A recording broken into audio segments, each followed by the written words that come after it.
This is a debate on the Islamic veil between Lilia Bouziane and Julien Odul. Lilia Bouziane is a Muslim lawyer in France, famous for brilliantly defending the rights of Muslim women and the religion of Islam. Julien Odul is a French politician, deputy of the French National Assembly from the National Rally Group, known as Rassemblement National, a French far-right political party, described as right-wing populist and nationalist. It is known for its anti-Muslim agenda and has always considers French Muslims as outsiders. We need to push back the Islamists. For that, I believe we need to ban the veil from public spaces. In this debate, Mr. Odul considers the Islamic veil as symbol of Islamism and thinks that French women should not wear the veil because this is a sign of oppression and contrary to moral. Watch. Moi, je m'insurge contre toutes les provocations islamistes qui visent à quoi? I'm against any kind of Islamist provocation that aims to accustom us to a symbol that represents Islamism, which is a deadly ideology that we cannot accept in France. Oh, are you going to impose millions of women to remove their veil? I'm against the enslavement of women, the oppression of women, which is contrary to our civilization. Lilia, do you have anything to say about that? Yes. First of all, thank you, Cyril, because you are the only journalist in France who invites veiled women to express themselves, while other media just talk about Islamic veil, but never invite women who are concerned to listen to them. Thank you for that. I am going to ask you a question, sir. Do you think I am an Islamist? Because you just made a speech saying that the veil is a symbol of Islamism. So, I want you to answer my question. First of all, I don't know you. But you said that the veil is a symbol of Islamism. No, I didn't say that. You know, I don't know your motivations of wearing the veil, and I know many veiled women, and I am not allergic to it. But you apparently seem allergic to it. No, I am not allergic, but I have values, I have principles, and the concept of a woman in my country.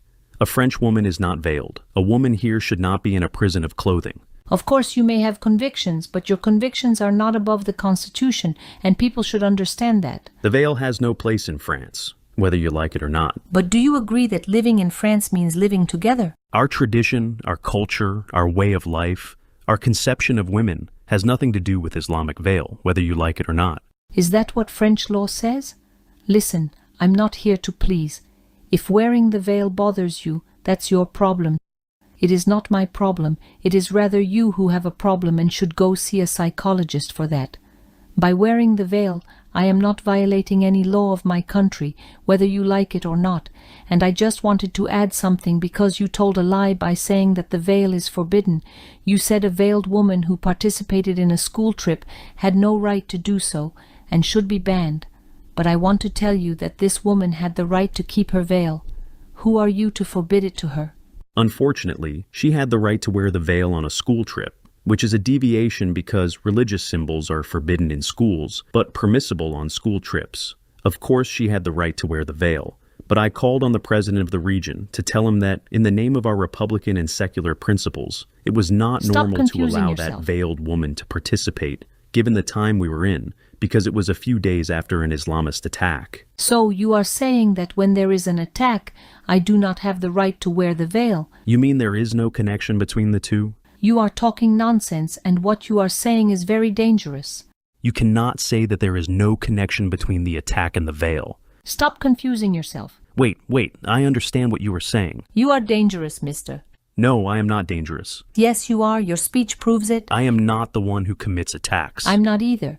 You are saying dangerous things, and it is really worrying to hear such things from someone who was elected by people to represent them. I would like to say this. I understand your point of view. You say that it is your freedom to wear the veil. Yes, it is. Wait, let me finish my point. I am not being nasty. I just want to follow through with my reasoning. You say that it is your freedom, but do you have the same freedom as the women in other countries like Afghanistan or Iran who are forced to wear the veil and do not want it? Do you have the same freedom? Do you agree with me that these women have the right to remove the veil? Absolutely not. I don't have the same freedom as them because I'm French, and here in France the law permits me to. Why are you giving those countries as example? I don't know what you want me to tell you.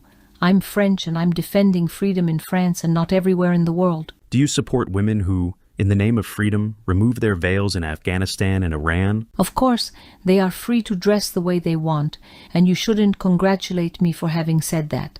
Am I asking you to explain what's happening in Papua or elsewhere in the world? Why are you asking me to explain what's happening in Afghanistan? I'm French. Why do I have to explain what's happening in Afghanistan? Of course you are French, but you do not respect the French tradition, the culture, and the French way of life. In fact, it is no secret that the French media and politicians have a problem with Islam and Muslims. One of the things they are obsessed with is the Islamic veil.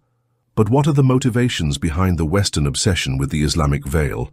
The truth is, the Western craze for the veil and its presentation as a tool of oppression of Muslim women is not something new. During the colonial period, Westerners used the Islamic veil as a tool to justify their desire to impose Western culture and values on Muslim lands. They invented the idea that Muslim men oppressed women and used this in the rhetoric of colonialism to make morally justifiable their project of undermining or eradicating the cultures of the colonized peoples. By creating the narrative of the defenseless Muslim woman, Westerners were able to justify their violent imperialist project with a seemingly moral reason, which allowed them to occupy the lands of Muslims and exploit them while imposing their culture.